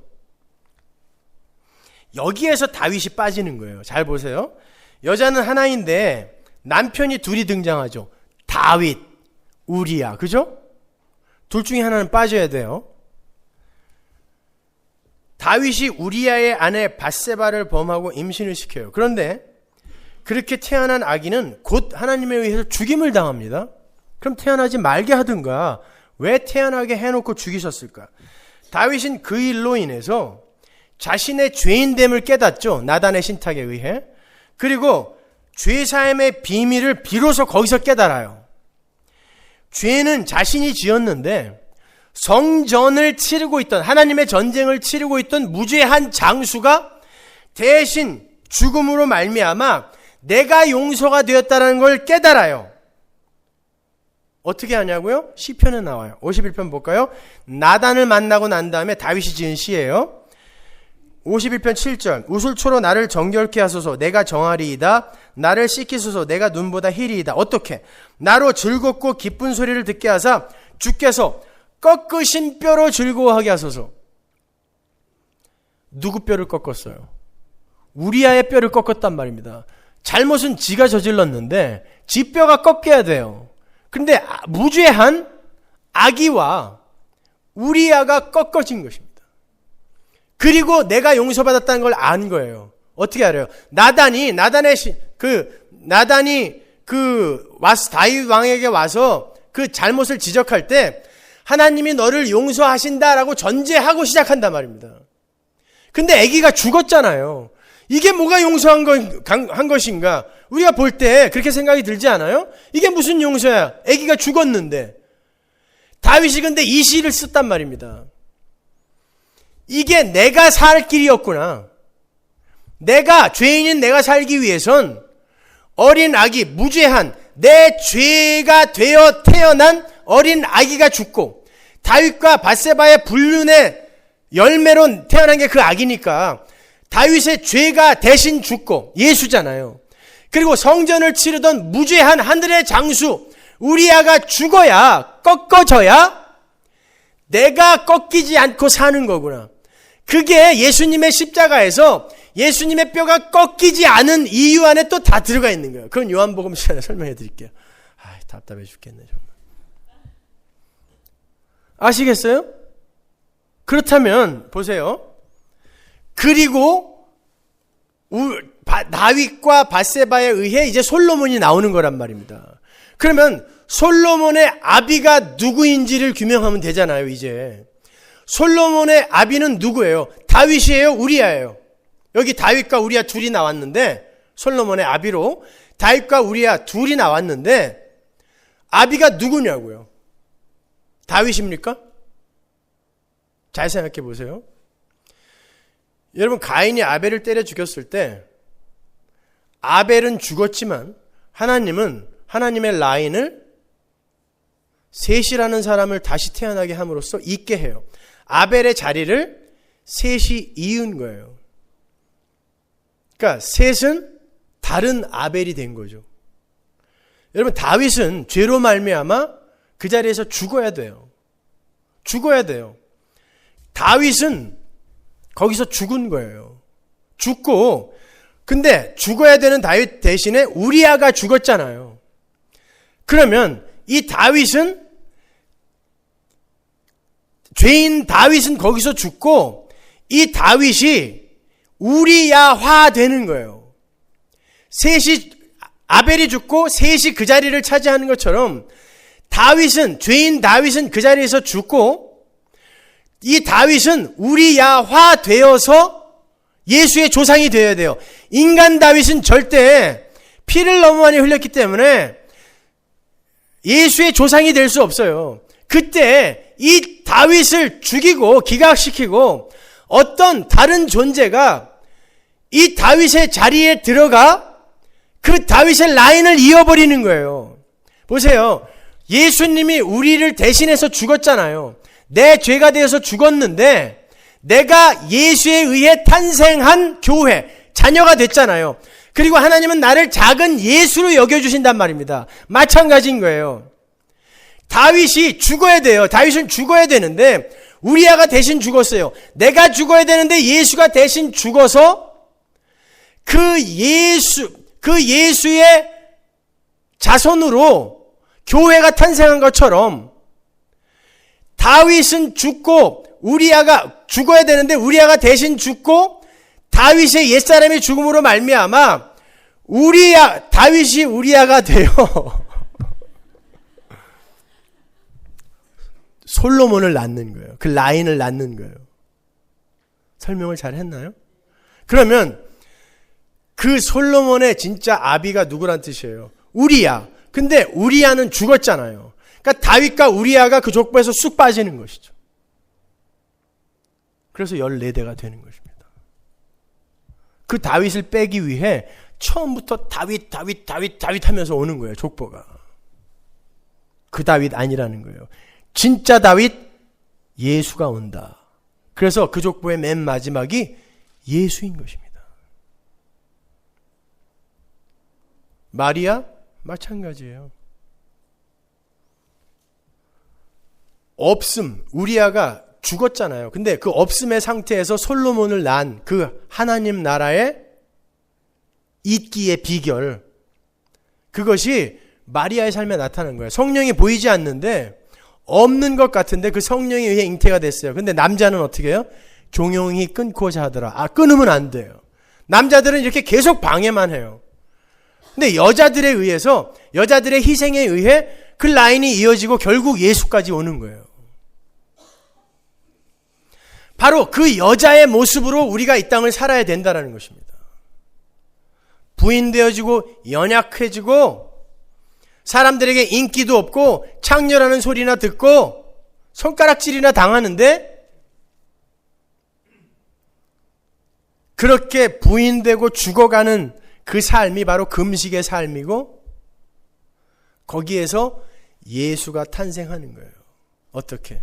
내가 작은 예수가 되는 거니까 예수가 탄생한다 그러는 거예요. 거기에서.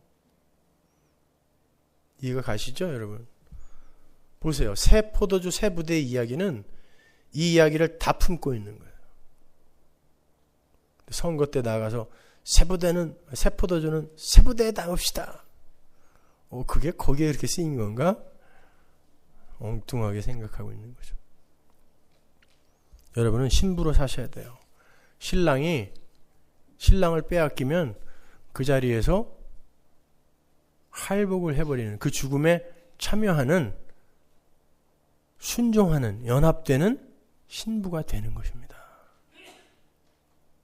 그런데 구약적 사고방식에 의해서 내 열심과 내 종교행위 이런 걸 챙겨갖고 나를 자랑하려고 하는 그런 엉뚱한 시도 다 내려놓으세요. 예수님의 은혜로만 가는 거예요. 우리 결론으로 한 절만 읽을까요? 베드로후서 3장 18절.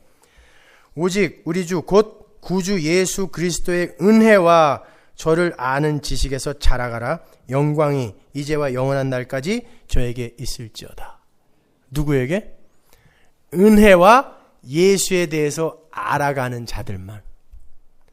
뭐 대단히 집 팔아서 헌금하고 봉사하고 1년에 몇 번씩 단기 선교 가고 그런 사람 말고 은혜를 알고 예수를 아는 사람만 영광에 들어가는 거예요. 오직이라는 단어의 뜻 아시죠?